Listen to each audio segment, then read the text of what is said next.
اکثر سنجیدہ شگفتہ لوگ ایسے ہیں جن کی وجہ سے ہمارے گاؤں میں محبتیں بھی سلامت ہیں، تعلقات بھی سلامت ہیں اور رشتے بھی سلامت ہیں۔ اور بھائی نور مجسم صاحب، یہ شاپنا وہ زمین ہے جہاں پر اکثر سانس لینے والوں کا تعلق مدرسوں سے جڑا ہے، اور ہمیں فخر ہوتا ہے کہ اس بستی پہ الحمدللہ تقریباً ہر گھر کے اندر لگ بھگ ایک حاجی موجود ہے، اور ساتھ ہی ساتھ ایک حافظ و قاری موجود ہے۔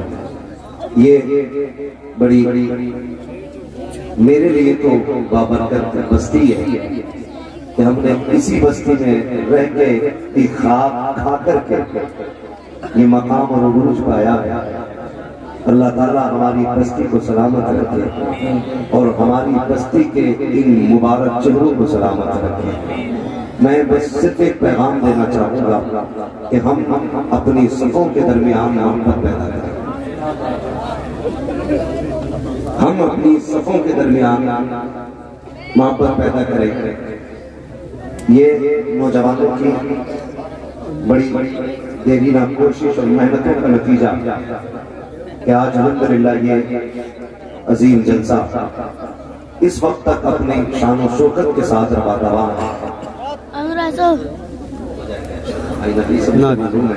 اللہ آپ کو سلامت رکھے۔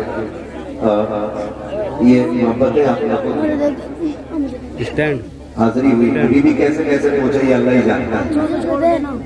اگلی بات بھی کرنی بار اللہ سلامت رکھے۔ میں ان نوجوانوں کو مبارکباد پیش کرتا ہوں۔ خدا را بس اتنا خیال کیجئے گا کبھی کسی سے بھی ذات کو لے کے مقابلہ نہیں کرنا ہے، سمجھ رہے نا میرے جملے؟ کبھی کسی کو لے کر کے ذات کو لے کر کے مقابلہ نہیں کرنا ہے۔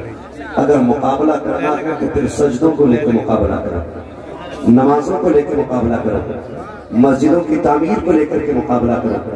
مقابلہ کی کرنا ہے تو اپنے بیٹوں کو حافظ بنانے میں مقابلہ کرو، اگر مقابلہ کی کرنا ہے تو اپنے ماں باپ کو حاجی بنانے میں مقابلہ کرو۔ کبھی کسی کو چھوٹا کرنے کے لیے نہیں، اگر کوشش کرنا تو بڑا کرنے کے لیے مقابلہ کرنا، بڑا کرنے کے لیے مقابلہ کرنا۔ اللہ سلامت رکھے ہماری اس بستی کو۔ خدا را ماحول کیا ہے یہ سب جانتے ہیں، دور کیا چل رہا ہے یہ بھی سب جانتے ہیں، لیکن آج ضرورت ہے کہ حضور کی امت ایک جگہ اتفاق کے ساتھ بیٹھ جائے۔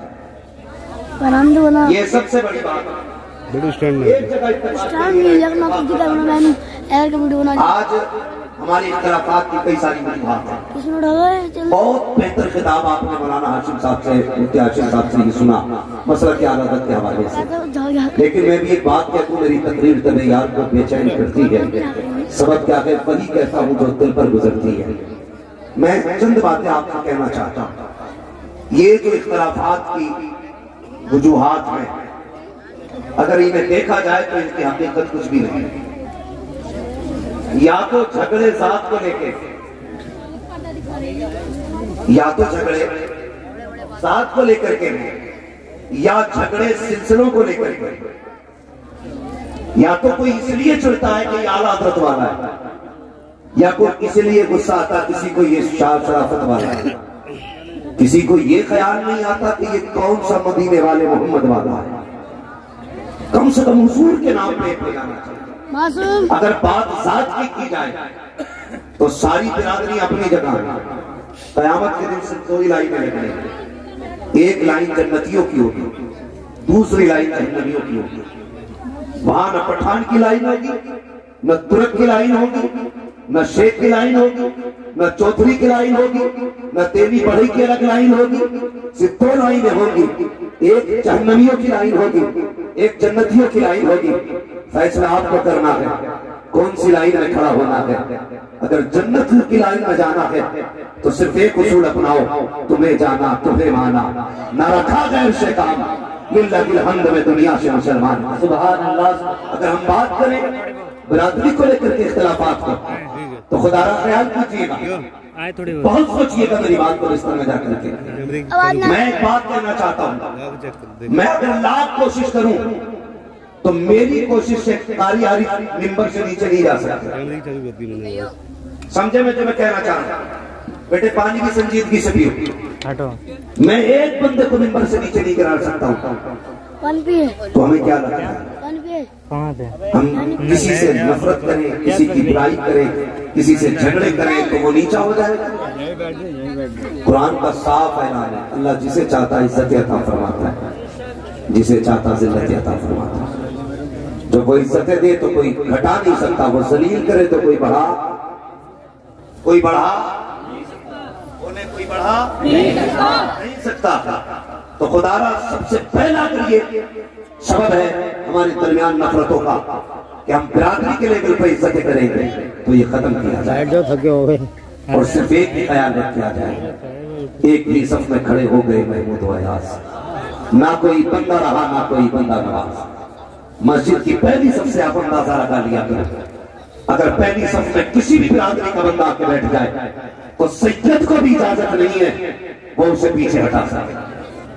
سید کو بھی اجازت نہیں ہے وہ کسی کو پیچھے ہٹا سکے.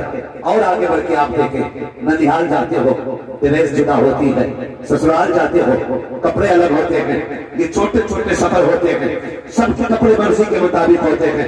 لیکن جب حرم شریف جایا کرتے ہو بتاؤ تو صحیح کس کے کپڑے جدا ہوتے ہیں؟ سب کو رب نے کہا ایک لباس میں آنا پڑے گا, ایک قلم میں آنا پڑے گا. مالک وجہ کیا ہے؟ سنت میں یاد رکھی ہے جب جمعے کو فرض کیا گیا ایک مسجد میں جمع کر کے دکھایا کہ یہ اللہ کے بندے ہیں. جب عید کو فرض کیا گیا ہم نے ایک عید کا ملا کے کھڑا کیا, ایک واجب کو ادا کرو اکٹھا ہو کر کے تاکہ دنیا کو پتا چل جائے یہ علاقے والے ایک خدا کو ماننے والے ہیں. پھر تمہیں یہاں سے اٹھایا گیا, حرم کی زمین پہ لایا گیا, کہا سنو اب بڑی بارگاہ میں آ گئے ہو, اب صرف ایک شہر کے نہیں آئیں گے, ایک ملک کے نہیں آئیں گے, ایک خطے کے نہیں آئیں گے, کونے کونے کے آنے ہیں. ایک کام کرنا, لباس وہ پہننا جو ہمیں پسند ہو, کلر وہ پہننا جو ہمیں پسند ہو. مالک بتا تو صحیح کیا دینا چاہتا ہے؟